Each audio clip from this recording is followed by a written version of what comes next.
You probably had an original thought today, except you didn't.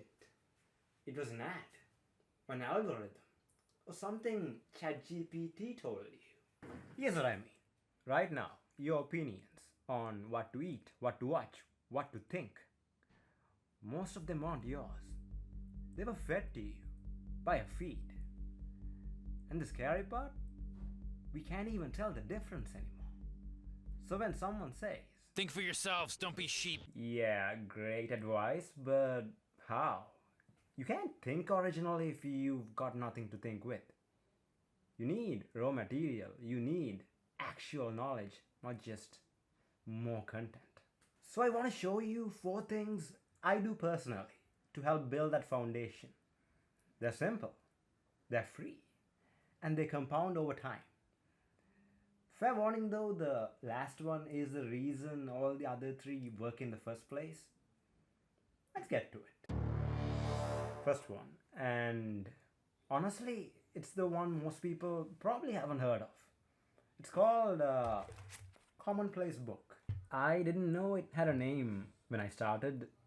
I just needed somewhere to write down ideas, interesting things I came across that I might use in a speech one day, or a conversation, or just like show off. Write that down, write that down! Turns out this isn't some productivity hack. Marcus Aurelius kept one. His meditation started exactly like this. Da Vinci's notebooks, commonplace books. Oxford University literally taught this as a formal practice in the 1600s.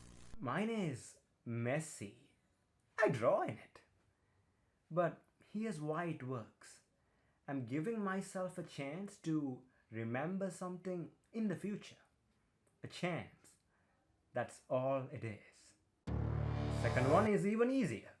I watch things. Movies, TV shows, anime, same as you. But there's 2 things I try to do a bit differently. First, I research what I'm gonna watch before I commit. You know that feeling you get when you watch something bad? It leaves some sour taste in your mouth. Like it's Is that like a personal attack or something? Yeah, I try to avoid that. I watch reviews, I look at recommendation channels. I'm picky. But here's the part most people miss. After I watch something good, I go back and watch breakdowns of it. The writing, the themes, the choices the creators made. Why that character arc hit so hard. Why that scene worked. And suddenly, entertainment stops being passive. You start noticing things in human nature, in persuasion, in storytelling that you didn't even see before. That's raw material right there. That's the stuff that original thoughts are made of. Third one, reading. Yeah, I know you heard this before, but stay with me here. Because I'm not gonna tell you to read 50 books a year. Here's what actually works for me. I use Apple Books, and I set a reading goal of 5 minutes. That's it, 5 minutes. My only job is to keep the streak alive. Some days I read for 5, some days 50. But the streak is what keeps me showing up. Consistency beats intensity every single time. And I'm intentional about what I read too. I don't grab whatever's trending. I look for things that connect with things I'm already chewing on. Questions I've been sitting with. And when you read with a question in mind, you retain more. It's called the testing effect. A study by Rodger and Karpik found that participants who were tested repeatedly retained 61% after a week, compared to 46% for the ones who only restudied. Now you remember I said there's a 4th thing, the one that makes all the rest actually matter? This is the one most people skip, and it's the reason most knowledge just evaporates. Here it is. Number 4, application. Docendo discimus.